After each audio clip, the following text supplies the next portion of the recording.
बच्चों आज से हम स्टार्ट कर रहे हैं 1 मंथ का कोर्स है आपका जो क्लास 10 का री एग्जाम या जो कुछ बच्चे चाह रहे हैं कि उनका इंप्रूवमेंट हो जाए, दोबारा एग्जाम देना चाह रहे हैं, वो सीरीज आज से स्टार्ट हो रही है हमारी 30 दिन की चलेगी क्योंकि आपका एग्जाम है लगभग 15 जुलाई को, ठीक है ना, और 15 जून है, लगभग 1 महीने पूरा चलेगा हमारा कॉन्सेप्ट पूरा।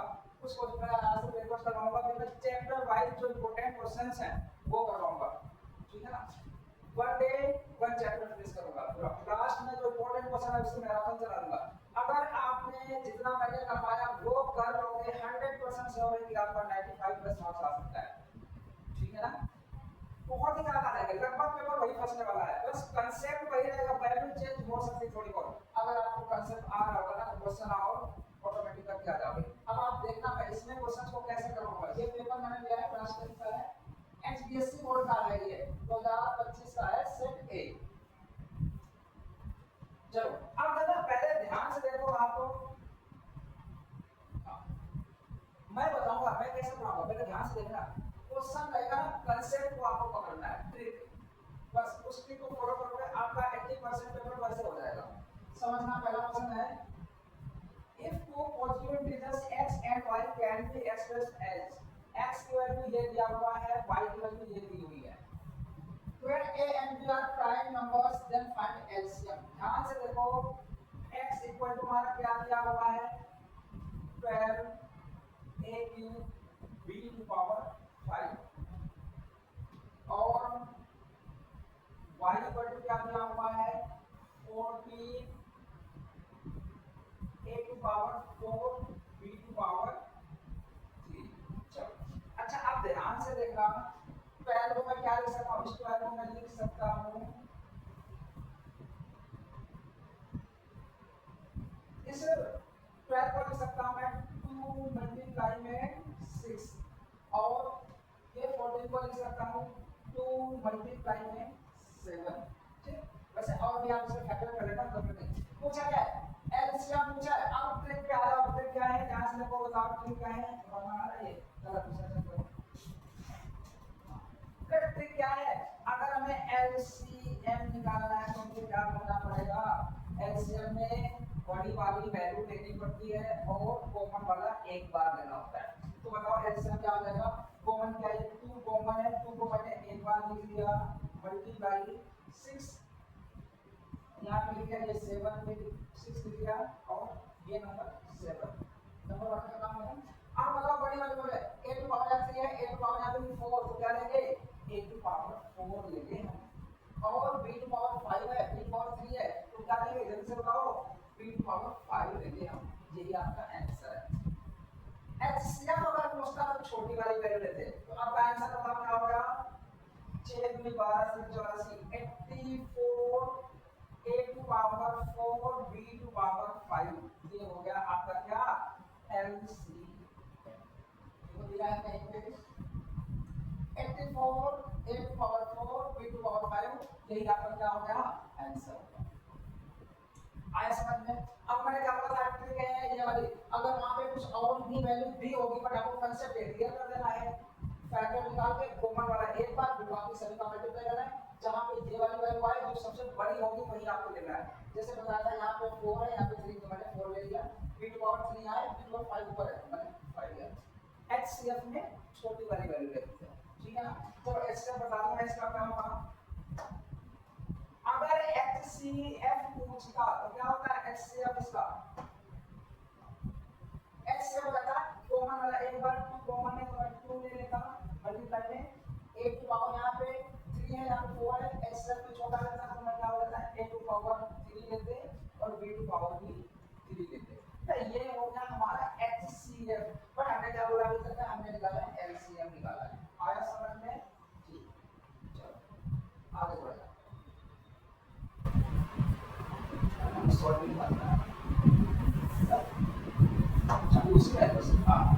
चलो एक क्वेश्चन ये वाला हो गया। चलो दूसरा क्वेश्चन देखो, the total number of factors of a prime number. Prime number का फैक्टर क्या होता है, आपको पता है प्राइम नंबर किससे डिवाइड होता है, या तो खुद से होता है या 1 से होता है, तो हमेशा प्राइम नंबर के फैक्टर कितने होंगे 2, एक तो खुद होता है और एक 1।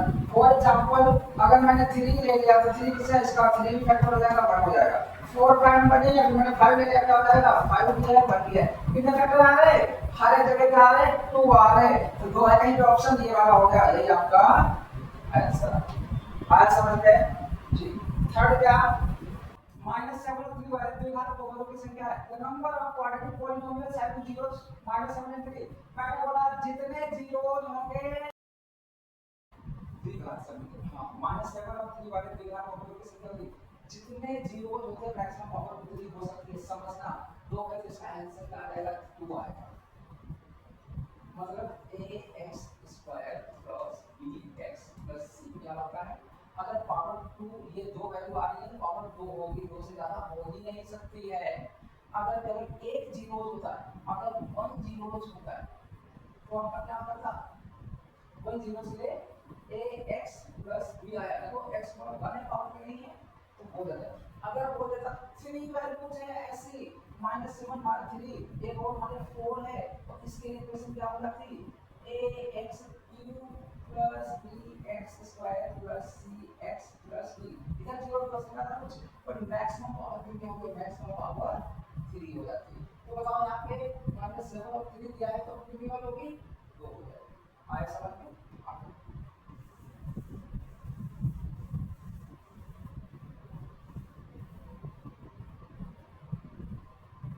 the roots of the quadratic equation x square minus 0.04 equal to 0। तो ये बिल्कुल सिंपल है कैसे करोगे x square minus 0.04 equal to 0 है ना तो इसको क्या करेंगे x square minus 0.21 whole square लिख सकते हैं ये हो गया। अब बताओ a plus b a minus b लिखेंगे x minus 0.2 हो जाएगा और x plus 0.2 हो जाएगा इक्वल टू 0। अब बताओ x minus 0.2 इक्वल टू 0 हो सकता है या तो ये वाला टर्म 0 होगा या तो ये वाला होगा तभी तो इक्वल टू 0 हो रहा है तो x minus a तो x इक्वल टू उधर जाएगा प्लस वाला का 0.2 आया समझ में ऐसे इसका भी हो जाएगा x plus 0.2 equal to 0 x equal to हो जाएगी minus 0.2 आया समझ में जी। तो अब x में प्लस माइनस 0.2 आ रहा है देखो पहले वैल्यू पे यही इसका आंसर है। आया समझ में चलो अब देखो एक भी दिया under root 6 under root 24 under root 54 तो अगला आपको क्या करना है नेक्स्ट टर्म फाइंड आउट करना है। अच्छा एक चीज बताओ अंडर रूट 6 तो हमने लिख लिया अब अंडर रूट 24 को हम क्या लिख सकते हैं देखो अंडर रूट 24 को हम लिख सकते हैं 2 मल्टीप्लाई में 2 मल्टीप्लाई में 6 के अंदर इसलिए करूंगा अगर ये कॉमन हो जाएगा तो क्या बचेगा 2 अंडर रूट 6 क्या हम लिखेंगे 2 अंडर रूट 6 ऐसे 54 को क्या लिखेंगे 54 को लिखेंगे 3 मल्टीप्लाई में 3 कितने नो 54। अगर 3 का पेयर बन गया पेयर बन जाता है तो ये बाहर निकल जाता है एक के फॉर्म में इसको लिखेंगे 3 अंडर रूट 6 यही से आपका आ गया 3 अंडर रूट 6 अगला क्या आएगा रूट 6 टू रूट 6 3 रूट 6 ऐसे 4 रूट 6 आएगा 5 रूट 6 आएगा एक ही बढ़ता जा रहा है नहीं जा रहा है अगला क्या आ जाएगा 4 अंडर रूट 6 यही आपका आंसर है बट उसने पूरा ही अंडर रूट के फॉर्म में लिख दिया है तो बताओ मुझे 4 अंडर रूट 6 में तो सुन कर लिखेंगे 4 बाहर है अगर अंडर रूट में अगर होगा तो ऐसे रहा होगा कि नहीं और 6 वाला ऐसे ही है 4 तक 16 बस यहाँ पे 96 है कहीं पे ये वाला तो 96 यहाँ पर यही आपका क्या होगा आंसर होगा। आया समझ में चलो अब अगला क्वेश्चन करते हैं।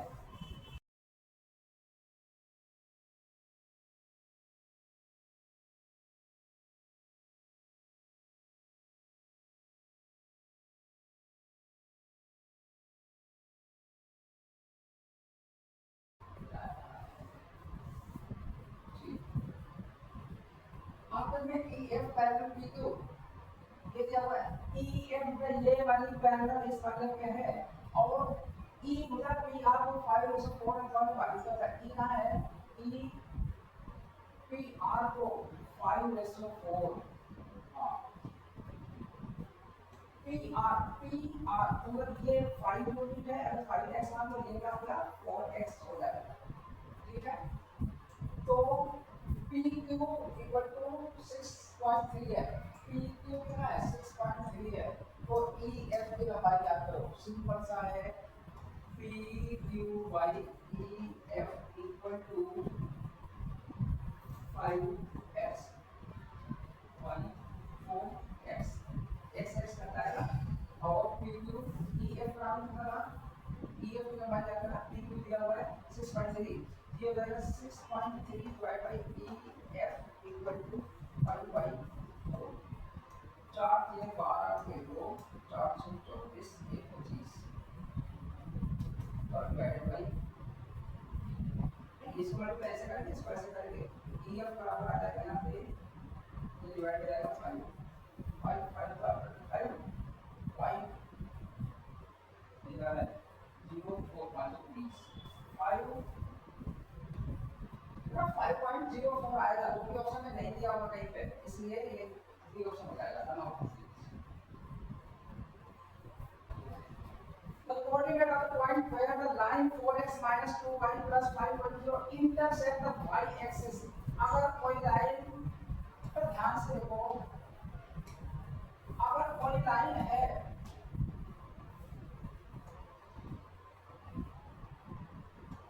अगर कोई लाइन है जो मान लिया कहीं पर y एक्सिस पर इंटरसेक्ट कर रही है, y एक्सिस पे x की वैल्यू क्या रहेगी 0 हो जाती है, ठीक है ना।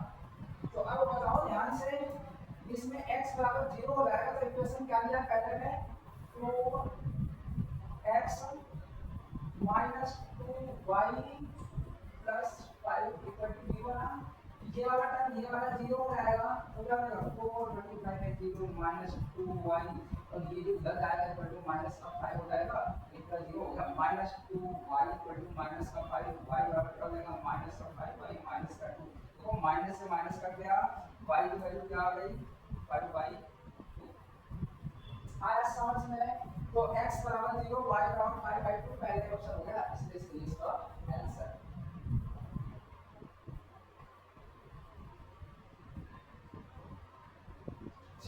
ठीक है, अब दूसरा देखो, if sin theta equal to a by b है, तो cos थीटा बराबर क्या होगा, बहुत सिंपल है, क्या हो जाएगा,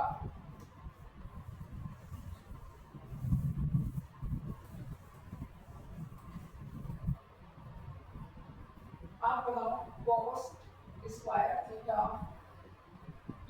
plus sin square theta equal to 1 होता है, ये sin square theta plus cos square theta बराबर 1 होता है ना, पता है, हमें फाइंड आउट करना है, cos थीटा बराबर पता करना है, cos स्क्वायर थीटा बराबर क्या हो जाएगा, ये हो जाएगा 1 माइनस sin स्क्वायर थीटा आ जाएगा।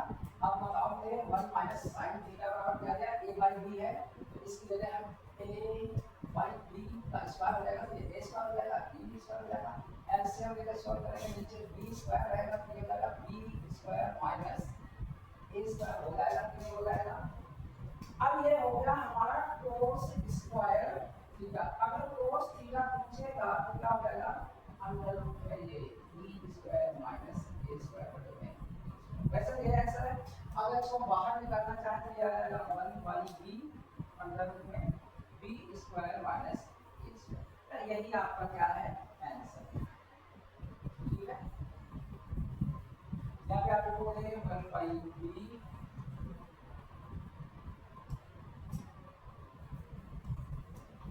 अंडर रूट में b square minus a square, ठीक है ना। अच्छा एक चीज बताओ, if triangle ABC is right angle at C, एक कोई ट्रायंगल है, ये देखो तो दे दिया उसने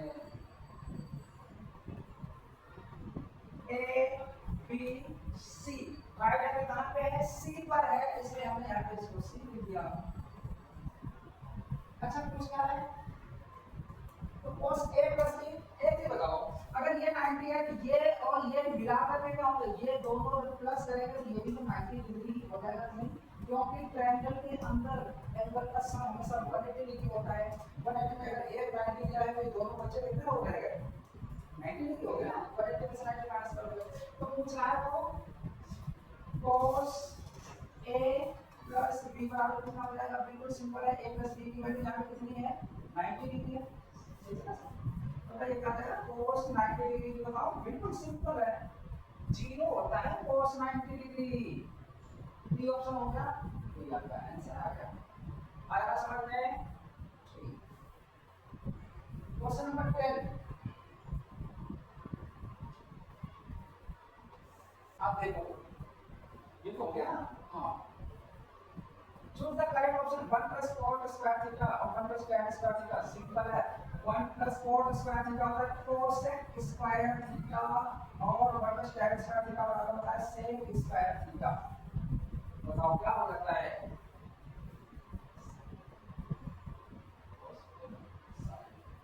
ये हो जाता है cot square theta. C option इसका आ जाएगा। ठीक है, चलो अब बताओ, किसी the tangent to a circle is to the radius of the point of contact।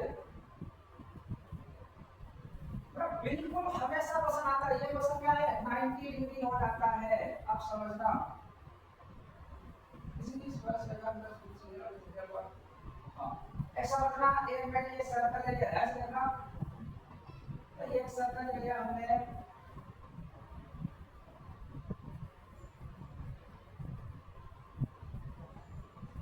ये सर्कल ले लिया, ठीक है, एक कोई बाहर पॉइंट है और ये क्या है? ये इसकी है रेडियस है और ये इसका क्या है? हमेशा ये रेडियस है, ये टेंजेंट है, कितना डिग्री पे करता है? हमेशा 90 डिग्री पे टच करता है। और कितने जगह पे टच करता है? एट और पॉइंट, केवल एक ही जगह पर वो टच करता है।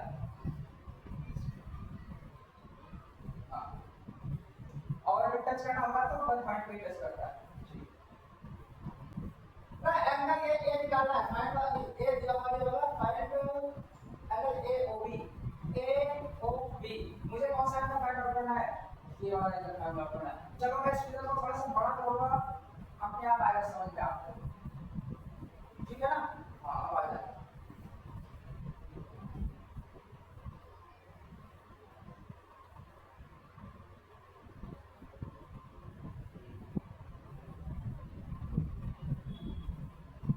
ध्यान से देखना, ये दिया हुआ है आपको एंगल ए ओ बी, ये वाला फाइंड आउट करना। पहला चीज बताऊंगा आपको,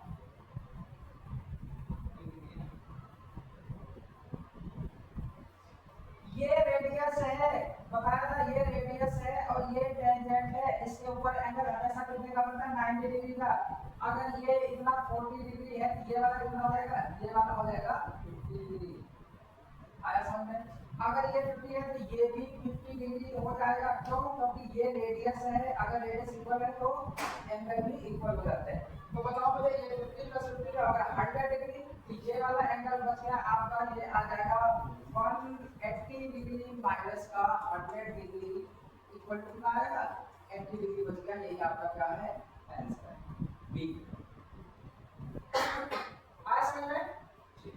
भाई ये बताओ मुझे, ये 40 दिया हुआ है, इतना ये 40 दिया हुआ है और ये टोटल 90 होता है, तो ये 90 से 40 जाएगा तो ये वाला 50 बचेगा नहीं। अगर ये 50 है तो ये भी 50 होगा, क्योंकि ये वाली रेडियस है, अगर रेडियस ये साइड इक्वल है तो ये एंगल भी हमेशा क्या होंगे? इक्वल्स हो जाएंगे।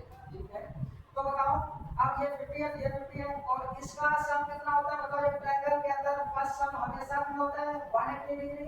तो ये 50 प्लस 5 100 हो गया ये, और टोटल होता है 180। 180 में से 100 डिग्री माइनस करोगे तो क्या बचेगा? 80 डिग्री ही बचेगा। तो ये हो गया आंसर। आया समझ में? चलो, दी गई आपको वृत्तखंड पी आर का क्षेत्रफल क्या है? P R T. और ये सेकंड क्वेश्चन है, इसका एरिया फाइंड आउट करना है। अच्छा देखो, ध्यान से ये फिगर समझना आप बिल्कुल।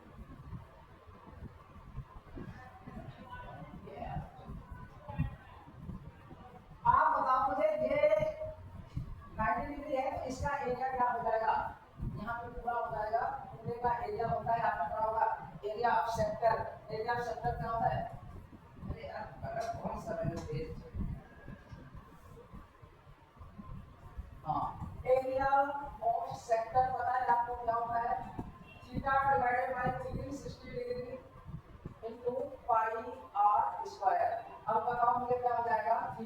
ये 90 डिग्री दिया हुआ है, 90 डिग्री डिवाइडेड बाई 360 डिग्री, ये तो बेसिक है, ये तो आता होगा। और पाई और आर का स्क्वायर ले लो, क्योंकि यहाँ पे आर भी दिया हुआ है, 0 से 0 गया 9 4 का, ये आ गया पाई बाई 4 आर का स्क्वायर। तो ये टोटल एरिया हमारा आया है ये वाला और ये भी। अच्छा ये बताओ, ये ट्रायंगल जो लग रहा है इसका एरिया क्या होगा, इसका एरिया ध्यान से देखो, इसका एरिया क्या होगा, इसका क्या हो जाएगा केवल इतने का, ये तो हमने पूरा निकाल दिया है ये वाला, तो इसका हो जाएगा हाफ बेस इनटू हाइट होता है ना, यहाँ पे क्या होगा 1/2, बेस भी है रेडियस है r हो जाएगा, हाइट भी है रेडियस है r, तो सिंपल सा r स्क्वायर बाई, ये वाला आ गया कि नहीं आ गया थोड़ा। अब हमें अगर इस वाले का निकालना है, टोटल में से इस वाले को माइनस कर देंगे, इस वाले को, इस वाले पोर्शन का आ जाएगा, इस वाले पोर्शन का जो पूछा, तो कर दो आप इसमें से pi by 4 r square minus r square by 2, इसका एलसीएम लेंगे तो 4 आएगा, ये हो जाएगा पाई r square minus 2 r square, r square common है 4, ये हो जाएगा हमारा, अगर बाहर लेंगे तो r स्क्वायर बाई 4, अगर कब से यहाँ पे बचेगा पाई माइनस का 2,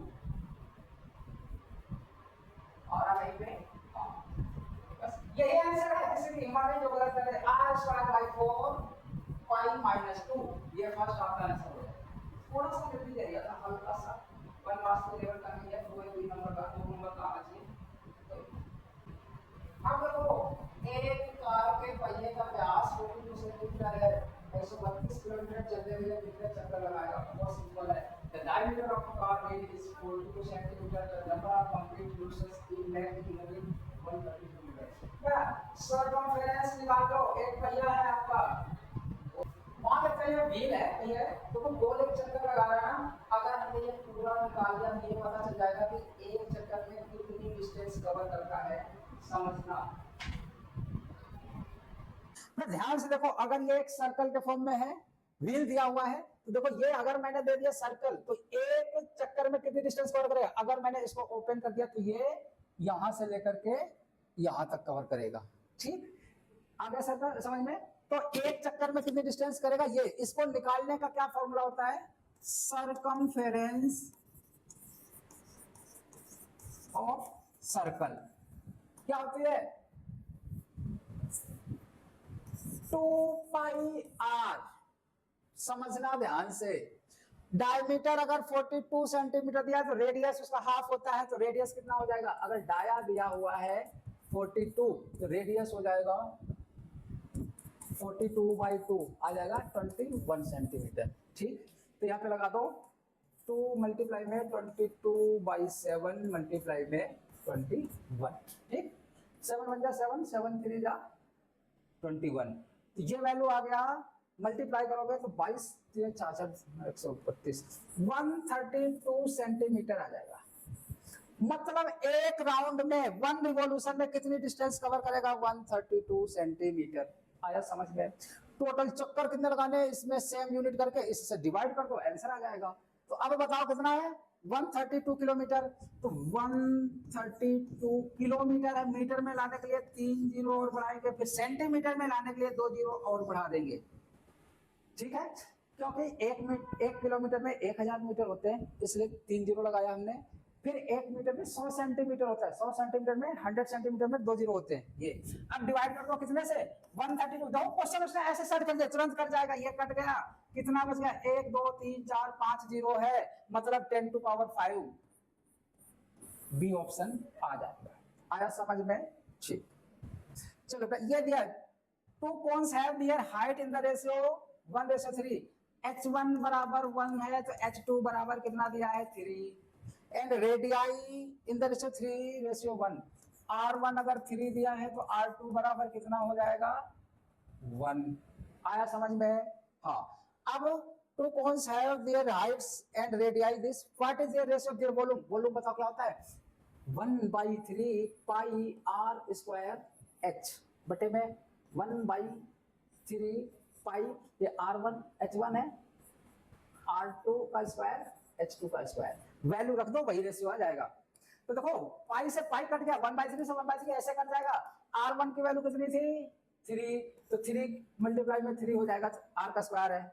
H1 कितना है 1 रख दो, डिवाइड में R2 की वैल्यू कितनी है 1, तो 1 का स्क्वायर मतलब 1 मल्टीप्लाई में 1, H2 का वैल्यू 3 है, कट करो 3 1 जा 3 कट हो गया।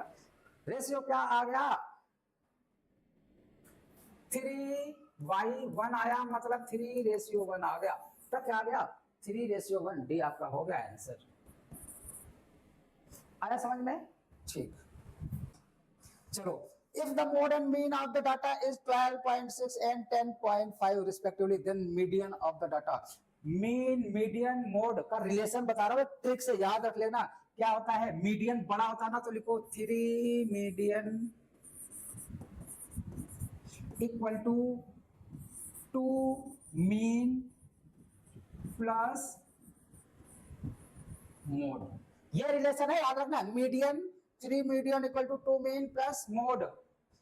अब बताओ मीडियन बराबर क्या हो जाएगा, median equal to 2 mean plus mode divided by ये 3 आ जाएगा कि नहीं आ जाएगा। तो मीन की वैल्यू कितना दिया है, मोड दिया हुआ, मीन दिया है आपका 10.5, ये हो जाएगा 2 मल्टीप्लाई में 10.5 प्लस मोड कितना दिया है, मोड दिया हुआ है 12.6 डिवाइडेड बाई 3।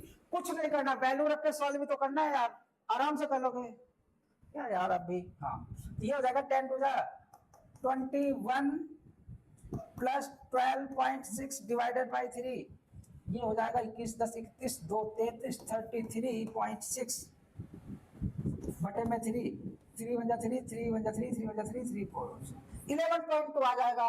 है कहीं पे बी ऑप्शन है, किसी की हिम्मत नहीं जो गलत कर दे। आया ना समझ में?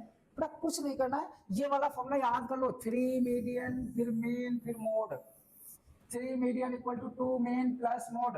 आया समझ में? कहीं पर भी और दिया होगा, ये देखो डिवाइड में भी कर दोगे, ठीक है। ये बिल्कुल सिंपल सा फॉर्मूला याद करो, 3 मीडियन बराबर 2 मीन प्लस मोड। आया समझ में? ठीक। कहीं पर दिया होगा 2 मीन बराबर 3 मीडियन माइनस मोड, जब ये उधर जाएगा तो माइनस मोड ही हो जाएगा। या कहीं दिया होगा मोड बराबर 3 मीडियन माइनस 2 मीन होगा। क्वेश्चन बस यही एक फॉर्मूला याद करो, इसी से कहीं बना देते हैं, वो लिखने का ट्रिक टाइप वो कर देते हैं। ठीक भाई, इसका मतलब घबराना नहीं, अगर कहीं पे मोड लिखोगे इसको तो मोड बराबर क्या, ये उधर जाएगा तो मतलब हो जाएगा 3 मीडियन माइनस 2 मीन। बात वही है, अगर 2 मीन बराबर होगा तो क्या होगा 3 मीडियन माइनस मोड। ठीक, अब ये अगर यहां से 2 काट दिया तो यहाँ 2 डिवाइड में हो जाएगा। एक ही है ये फॉर्मूला, लिखने का तरीका अलग अलग है, फॉर्मूला एक है, इसलिए आपको ये वाला याद कर लो बस। 3 मीडियन बराबर 2 मीन प्लस मोड। ठीक है, देखो इसमें क्या दिया हुआ है, इसको हम करते हैं। ये 3 है तो ये क्या 12 में से 3 गए, ये बचेगा 9, ये 3 रखो। 27 में से 12 गया 17 और 15, हाँ यहाँ 15 हो जाएगा। 57 में से 27 गया 30 और 67 77, ये 18 हो जाएगा और ये 5 हो जाएगा। सबसे पहले इसमें बताओ सबसे बड़ी वैल्यू क्या है, 30 है कि नहीं है, तो इसको हम पूरा ले लेंगे। बिलो 40 क्या होगा 30 to 40 कहीं पे दिया हुआ है, ये सी वाला इसका आंसर आ जाएगा। तो इसमें क्या होता है, जो सबसे बड़ी दी होती फ्रीक्वेंसी उसके ऊपर वाला ही ले लेते हैं। ठीक, चलो कितना सिंपल है, अगर कंसेप्ट क्लियर है तो आप कर जाओगे। चलो देखो 52 पत्तों की एक गड्डी में से 2 पत्ते पान के तथा 4 पत्ते हुकुम के गायब है। चलो टोटल कार्ड कितने होते हैं, कार्ड 52 होते हैं, उसमें से 2 पत्ते पान के गायब हुए। पान मतलब यार लाल होता है, 2 कार्ड्स ऑफ हार्ट दिल लाल होता है, तो 2 कम कर दो, कितने बच गए -2 करो, बचे 50। और क्या बोला 4 हुकुम के पत्ते गायब है, हुकुम स्पैट्स पे ये ब्लैक होता है, -4 कर दो। अब कितना बचेगा इसमें से, टोटल 46 कार्ड है, टोटल कितने 46, तो 46 के ये मल्टीपल में सी हो नहीं सकता, 26 दूना 52 ए हो नहीं सकता। इन दोनों में आपका आंसर इतनी मैंने गारंटी कर दी है। अब पूछ क्या रहे, what is the probability of getting a black card. The black 4 तो ये गायब हो गए, टोटल ब्लैक होते हैं 26, 26 में से 4 माइनस करो कितने बच गए 22। टोटल ब्लैक कार्ड कितने हैं, प्रोबेबिलिटी आपको पता है टोटल, हाँ, द चांस ऑफ आउटकम बटे में टोटल चांस। अब तो चांस ऑफ आउटकम ब्लैक का बोला निकालने के लिए, ब्लैक का ही 4 गायब को 22 ही तो आ सकते हैं, तो ब्लैक का कितना आएगा 22। अब टोटल जो 46 ही बचे थे क्योंकि 6 पत्ते तो उसने गायब कर दिया था ना, तो ये क्या हो गया 46। कट करो 2 1 जा 2, 2 1 जा 2, 2 जा 4, 2 3 जा 6, 11/23 आ रहा कहीं पे, ये वाला आंसर जो मैंने पहले बोला था वो हो ही नहीं सकता, यही आपका आंसर है। आया समझ में? तो आज हमने केवल कुछ पेपर ही एमसीक्यू सोल्व किया है, समझ गए आपको। कल मैं पहला चैप्टर जो मैथ का है, जो मोस्ट इंपोर्टेंट क्वेश्चन 100% क्वेश्चन वो आते हैं वही करवाऊंगा आपका, ठीक है ना। चलो ध्यान से देखो, the number 8 to power n can not end with the digit 0। हाँ आपको पता है 8 टू पावर अगर 1 लिया तो 8 ही आएगा, 8 का पावर 2 ले लो 64 आता है, 8 टू पावर 3 ले लो 8 × 64, 832 के 2, 8 × 48, 3 × 512 है। फिर 8 का अगर 4 पावर ले लो तो 8 दूनी 16 के 6, 8 का नम 8, 1 9, 8 5 40 ये आएगा। फिर अगर हमने 8 टू पावर 5 ले लिया तो 8 × 48 के 8, 72 4 76, 8 चक्कू 32। ध्यान से देखो इसका एंड विद 0 क्या बोल रहा है, the number 8 to power n can not end with the digit 0। बिल्कुल सही बोला। यहाँ देखो 1 लेने पे लास्ट डिजिट क्या है 8 है, 2 लेने पे 4 आ रहा है, एंड डिजिट यहाँ पे 2 आ रहा है, 4 लेने पे 6 आ रहा है, 5 लेने पे फिर से 8 आ रहा है, 6 लोगे तो ये 4 आ जाएगा, 7 लोगे फिर 2 होगा, ये रिपीट होगा। क्या कहीं पर 0 आ रहा लास्ट में नहीं आ रहा ना, तो कैन नॉट बोला है, तो ये बिल्कुल ठीक है आपका, ठीक है ना, ये करेक्ट है। The number 12 to power n can end with the digit 5 for some natural number n।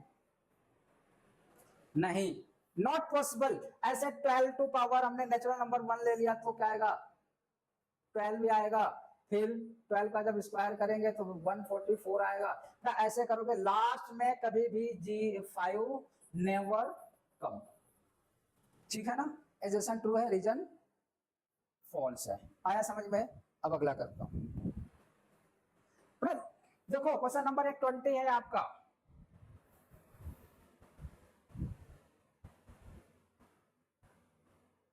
हाँ, if one end of a diameter of a circle is 2,3, एक सर्कल है जिसका ये डायमीटर है एक 2,3 है पॉइंट, और दूसरा क्या दिया हुआ है एंड सेंटर दिया है -2,5। क्या ये वाला -6,7 होगा? -6,7 होगा। अभी मैं चेक कर दे रहा हूं, हमेशा रूल होता है इसको सम करो और 2 से डिवाइड करो तो ये वाला पॉइंट आ जाएगा पहला। तो देखो 6 में से 2 गए 4, 4 को जब 2 से डिवाइड करोगे तो -2। चलो x की वैल्यू ठीक आ रही है, y की चेक करो 7 + 3 डिवाइडेड बाई 2, 7 3 10 बटे 2, हाँ 5 आ रहा है। वेरी गुड, ये ट्रू है, एजम्पशन ट्रू है इसका, पहला वाला ट्रू है। दूसरा centre of any circle is mid point of its diameter, very good, दोनों ट्रू है। बेटा एजम्पशंस भी ट्रू है एंड रीजन भी ट्रू है, ठीक। ये मैंने 20 एमसीक्यू क्वेश्चंस करवा दिए आपके, अभी और करवाऊंगा बट आज के लेक्चर में ये पूरा पड़ जाएगा आपका। कल से मैं जो चैप्टर का इंपॉर्टेंट क्वेश्चन है वही करवाऊंगा, ठीक है ना।